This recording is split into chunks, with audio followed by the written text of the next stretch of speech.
कत ठियार राग हेला फाइनली मोर अंडा झुल गरम गरम भात के खाइबा आस मेघुआ पागर ये होची गोटा जीरा गोटा रसुण गोटा अदा कटा प्याज आ सब माने बिलाती सब एक सांगे जय जगन्नाथ सांग माने गुड मॉर्निंग शुभ सकाळ आज माने शुभ सकाळ वीडियोटा सकाळ तैयारी हुए बोली सेतपे शुभ सकाळ करदेली आ वीडियोटा हो तो अपलोड करिया पई टाइम नागे हो तो काली की नेक्स्ट टाइम हो जाए सेति कि शुभ सकाळ कहबा निहाती दरकार कहीं सकाळ वीडियो जते बेले आरंभ होउची सकाळ तो कहबा निहाती दरकार ना तो सांग माने मत पूजा पाठ सारी की सब रेडी हो सारी की माने घर द्वार पूजा पाठ करिकी आज माने एमिति पाग करची रोषे कोन करबी मु तो जाने नाही तो मो डेली ब्लॉग को आपण मानक स्वागत डेली देखुथिबार वीडियो जो माने देखुचंती से माने आम चैनल को जो माने नुआ करी आसीचंती से माने को मु कहूची आम चैनल को सब्सक्राइब लाइक फॉलो कर देबे आ खास कर टिके शेयर कर देबे जहा कि गोटे व्यू बढ़ी जाए तो चलंतु आज डेली ब्लॉग स्टार्ट करबा देखिबा आज कोन रोसई हबो कोन नाही ता पूर्व देखंतु मौसम टा केडे सुंदर हेची सकाळ पर तो मेघ ढाळुची ढाळुची ढाळुची ढाळुची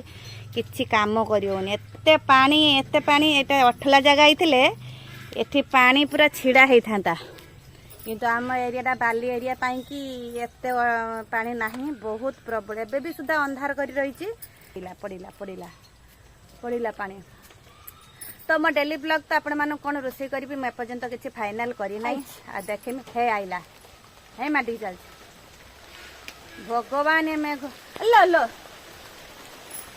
लाइटा दे तो हांडी सारा लाइटा दे तो आपण मानक मु देखेबी डेली ब्लॉग स्टार्ट करी देख केते जोर मेघ होउची देख आसिला मेघ केते बड बड पडुची देख बड बड हे कि जोर जोर आसीबो देख केमती उडा मेघ आउची देख केते जोर मेघ होउची एमिति गला केमिति रोसई आस करबा गइलो बर्तमान तो मो रोसई करिया पई कि हांडी साला सब रेडी कर साची भात रांधिनी तू तरकारी कोन बे पर्यंत सुदा किछि चिंता धारा हेई नै खाऊ देखिबा जदी किछि रोसई आस हेला तो आपण मानक नेक्स्ट टाइम शेयर करेबे आपण माने डेली देखिबे हम वीडियोटा केमते लागुची हम कमेंट बॉक्स रे करिबे आसंतु देखंतु देखंतु कि भलिया वर्षा आउची देखंतु एई भलिया वर्षा जदी बर्तन मेघ टिके टिके फाका हो जाइची मो चुली भी नागी जाइची किंतु तरकारी कोन हो ए पर्यंत फिक्स हेई नै चुली रा भी टिके टिके नागुची आ एठी चावल अछि मु टिके धोई आने चावलटा को तापर जाके कोन कोटे रोसई करबा काले आलू एते गुडा को सेजे के नष्ट कर देली वर्तमान देखबे ते कुंदरी गुडा को पाची जाइची एको आज गुट्टा कुंदरी गुडा को भजा करबी आ आलू भी दीटा काढी आनिची काहे ना भजा न कले सकाळ पखाळ खाइबाटा केमती करबा को केनो ए सब छोट छोट करी काटिनी साला परे देखि भजा भाजी करबा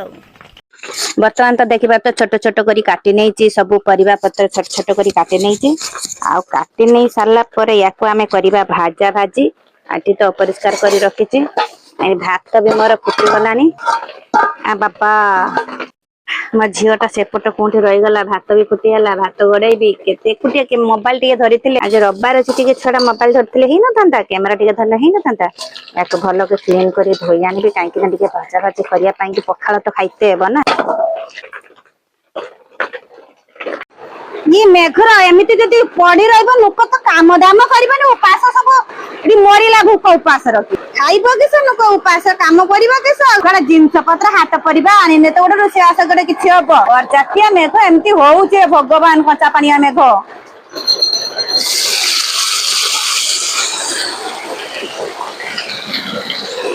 तो सांग माने फाइनली देखि पारुथिबे आलू भजा हेई गलानी आलू आ कुंदरी भजा माने अल्प अल्प भाजीजी मु आज आपण मानक पूरा देसी मसला देखे तो आपण माने विश्वास करंती नहीं जे आमे किछि पेस्ट पकाउ बोली रंग अलगा किछि पकाउ बोली किंतु देखंतु देसी मसला गुट्टा मसला सब मु आपण मानक देखेबी ए देखंतु ये होची गोटा जीरा गोटा रसुण गोटा अदा कटा प्याज आ सब माने बिलाती सब एक संगे मु ताको पेस्ट करबी आउ ये गोटा लंका देवी बोली भाबुथली तापरे आमे लंका टिके कम खाउ बोली गोटा लंका देबी नै जते कि लंका गुंड पड़िबा सेइथिरे ही तयारी करबी आ अदा तो हमर बहुत कम खाय रसुण अपेक्षा अदाटा बहुत कम रसुण मात्रा बहुत दियंती आ रोसई कोन होबा आपण माने वीडियोटा लास्ट पर्यंत देखंतांतु वर्तमान तो आलू काटी के रखिछी आ जदी चिकन आसला तो चिकन हैला नले अंडा आसला तो अंडा हबो आपण मानको देखबी वीडियोटा लास्ट पर्यंत देखिले सिना जानि परिबे जे आज हमर रोसईटा कोन हेती तो सांग माने मु वर्तमान खाइबी आलू भजा कुंदरी भजा पखाळ ଆଉ ଆପଣମାନଙ୍କ ଖାଇବାର ଅଛି ତ ନାହିଁ କହିବେ ଟିକେ କମେଣ୍ଟ ବକ୍ସରେ। ମୁଁ ତ ଖାଇବା ପାଇଁ ବସିଗଲି କାହିଁକି ନା ଏବେ ଆଳୁ ସିଝଉଛି ଏପର୍ଯ୍ୟନ୍ତ ସୁଦ୍ଧା କିସା ଆସିବ ରୋଷେଇ ହେବ ଏପର୍ଯ୍ୟନ୍ତ ଜଣା ନାହିଁ। ତେଣୁ ବସି ବସି ଭୋକ ତ ଲାଗିଲାନି, ଆଜି ଖାଇଦିଏ ତାପରେ କଥାବାର୍ତ୍ତା। ଆମ ଝିଅ ବି ବସି ଖାଉଛି, କାଲି ସାରା ଦିନ ଖାଇ ନଥିଲା, ସେଇ ବସି ବସି ଖାଉଛି। ତ ସାଙ୍ଗମାନେ ବେଳେବେଳେ ଭାତ ରାନ୍ଧି ସାରିଲା ପରେ ଯେଉଁମାନେ ରୁଟି ଖାଆନ୍ତି ସେମାନେ ରୁଟି କରନ୍ତି। ସେ ରୋଗୀମାନଙ୍କ ବେଶୀ ଯେଉଁମାନେ ରୋଗରେ ବହୁତ ପଡ଼ିଥାନ୍ତି ସେଇମାନଙ୍କ ପାଇଁକି ରୁଟି ହୁଏ। କିନ୍ତୁ ଏମିତି କେବେ ରୁଟି ହୁଏ ଯେ ଭଲ ମଣିଷ ଘର ଭଲ ଦ୍ୱିପହର ବେଳେ ରୁଟି ହବା। ଆମ ଘର ହଉଛି ଦେଖନ୍ତୁ, ଆମ ଘର ହଉଛି ରୁଟି। ଆଉ ଖାଇବେ କିଏ? ମୋ ମା। କାହିଁକି ନା ସେ ଯିବେ ଶ୍ରାବଣ ମାସ 5ଟା ସୋମବାର ପାଣି ଢାଳିବା ପାଇଁ। ଆଉ ସେ ଭୂଷଣ୍ଡେଶ୍ୱର ପାଣି ଢାଳିବେ, ଏମିତି ସେଠି ବି ନୁହଁ, ଭୂଷଣ୍ଡେଶ୍ୱର ପାଣି ଢାଳି ଆପଣ ମାନେ ଢାଳିବା ପାଇଁ ଯାଉଛନ୍ତି କି ନାହିଁ ଜଣେଇବେ। ଆମ ଭୂଷଣ୍ଡେଶ୍ୱର ବାବା ପାଖ ଚାଲନ୍ତୁ, ତାଙ୍କ ପାଇଁ ରୁଟି କରିଦିଏ ଫଟାଫଟ। ତ ସାଙ୍ଗମାନେ ଫାଇନାଲି ମୋ ମାଙ୍କ ପାଇଁ ରୁଟି ତିଆରି କରିଦେଲି। ଆଉ ସେଠି ବାପା ନେଇ ଆସିଛନ୍ତି ଅଣ୍ଡାକୁ ଆମେ ଆଜି ଅଣ୍ଡା ଝୋଳ କରିବା। ମୁଁ ଆପଣମାନଙ୍କୁ କହିଥିଲି ଯଦି ଚିକେନ ଆଇଲା ତ ଆପଣମାନଙ୍କୁ ସେୟାର କରିବି, ଆଉ ଯଦି ଅଣ୍ଡା ଆଇଲା ତ ଆପଣମାନଙ୍କୁ ସେୟାର କରିବି। ଆଜ୍ଞା ନା ନା ମୁଣ୍ଡ ଧୋଉଛି। ସେଠି ମାଙ୍କ ପାଇଁ ତ ରୁଟି ମୁଁ ରେଡି କରିଦେଇଛି। ବାକି ଆମର ରୋଷେଇ ହବ ଅଣ୍ଡା। ଆମ ଅବସ୍ଥା ଦେଖ, ଏତେ ଜୋର ମେଘ ହଉଛି ତଥାପି ମତେ ଝାଳ ବୁଡିକି କେମିତି ମୁଁ ଗାଧେଇ ଗଲିନି ଚିନ୍ତା କରିପାରୁଥିବ। ତେଣୁ ମାଙ୍କ ପାଇଁ ତ ମୁଁ ରୁଟି କରିସାରିଲା ପରେ ଯାଇକି ଆମ ରୋଷେଇ କରିବି। କାହିଁକି ନା ସକାଳ ପରେ ଭାବିଥିଲି ମାଛ ଫାଛ କିଛି ହେଇଥିଲେ ମୁଁ ତ ମୋ ମା ଆଜି ଉପାସ ହୁଏତ ରହିଥାନ୍ତେ। ମୁଁ ସେଇଥିପାଇଁ କି କିଛି ନ ଭାବିକି ମା ଭଜାର ବି ପିଆଜ ସୁଦ୍ଧା ପକେଇଲି ନାହିଁ। ତେଣୁ ମାଙ୍କ ପାଇଁ କି ରୁଟି କରିଦେଲି। ମା ତାର ଖାଇକି ଯିବେ ବାବାଙ୍କ ପାଖକୁ ପାଣି ଢାଳିବା ପାଇଁ କି। ଆଉ ପାଣି କଣ ଢାଳିବ, ଭଗବାନ ତ ଅଲରେଡି ପାଣି ଢାଳିକି ରଖିଛନ୍ତି ଅନ୍ଧାରୁ। ଚିନ୍ତା କରନ୍ତୁ ପରିବେଶ କଣ ହଉଛି ଏଠି। ବର୍ଷା ପାଗରେ ଅଣ୍ଡା ଝୋଳ ଭାତ ଖାଇବ କିଏ ଆସ। ମୋ ମା କାର ହଜିଗଲା, ତଥାପି ଏବେ ଆହୁରି ଧାଇଁ ଧାଇଁକି ଆଇଲା। ଟିକେ ଯଦି ଫାଙ୍କା ହେଲା ଫେର ଧାଇଁ ଧାଇଁକି ଆଇଲା। ସେ କହିବ କନି ମେଘଟାକୁ।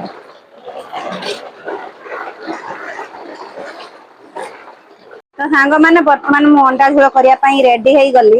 ଆଉ ବହୁତ କମ ମସଲାରେ ମୁଁ ରୋଷେଇ କରିବି, ଆପଣ ମାନେ ଦେଖିକି ଜାଣିପାରୁଥିବେ। ଏ ମା ଲୋ କେତେ ମସଲା ତ ଆପଣ ମାନେ ଫାଷ୍ଟରୁ ଦେଖିଥିବେ। ବହୁତ ଅଳ୍ପ ମସଲାରେ ଅଣ୍ଡା ଝୋଳ ହବ।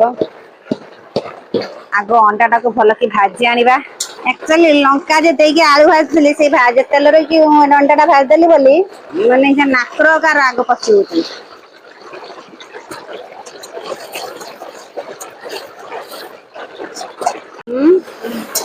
ଦେଇ କିସ କହୁଲା କାହାର ତା ଖାନଦାନ ନା ଘର ନୁକ? ଘର ନୁକ କି ମରିକି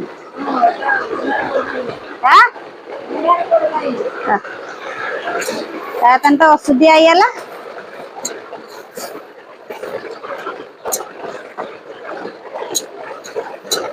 ଲୁଣ ଦେ ନା ଲୁଣିଆ ହେଇଥିବ ଦେ ଗାଳୁ ଆଗେ ଚା କଞ୍ଚା ଲଙ୍କା ଏଇଠି ସାଇଡରେ ଥିଲା ଦେଖ। ଆହା ଠିକ କହୁଛି ସେ, କିଛି ଖରାପ ହଉନା। ଠିକ କହିଛି ସେ। ବନ୍ୟା ମାରିଛି ତୁମ ଜଅ ଢାଳତେ ଯିବ। ସୁବର୍ଣ୍ଣରେଖା ବୁଡିକି ଦୁନିଆ ଭାସିଲାନି, ଠୁଙ୍ଗାକୁ ନିଶା ଧରିଛି ଜଅ ଢାଳର।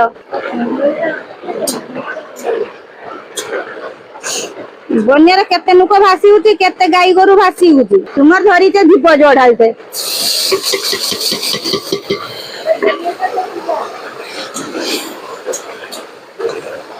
ବିନି ଯିବନି ବିନି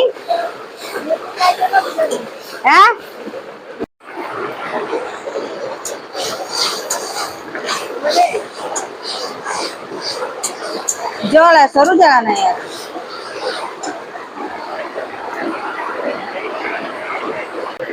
ମତେ କହିଥିଲା ଯେ କହିଲା ତୁମେ ଯେବେ ଯିବ ମତେ ଡାକିବ ମୁଁ ଯିବି। ସେ ମୋ ସାଙ୍ଗରେ ଯିବ ଆଉ କାହା ସାଙ୍ଗରେ ଯିବନି। ମୁଁ କହିନି ଖରା ହଉଛି ବର୍ଷା ହଉଛି ବୁଢା ଶିଆଳର ବାଘର ହଉଛି।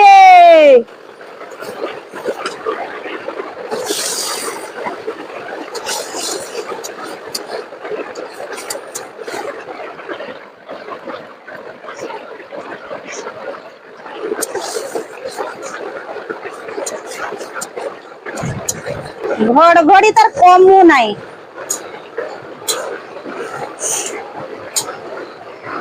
ହେଲା ଆଉ କେହି ବିଶ୍ୱାସ କରୁନାହିଁ। ନାଇଁ ବଡ ଘଡଘଡି ମାରୁଛି।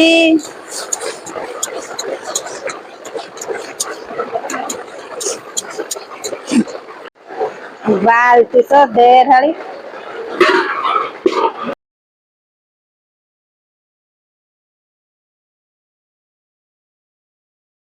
फाइनाली मो अंडा झोल रेडी हो गला। आपण माने तो देखि पारुथबे केमते नाना हे जो अंडा झोल ए वर्षा पागरे अंडा झोल खाइबाटा तो भारी मस्त मस्त लागे।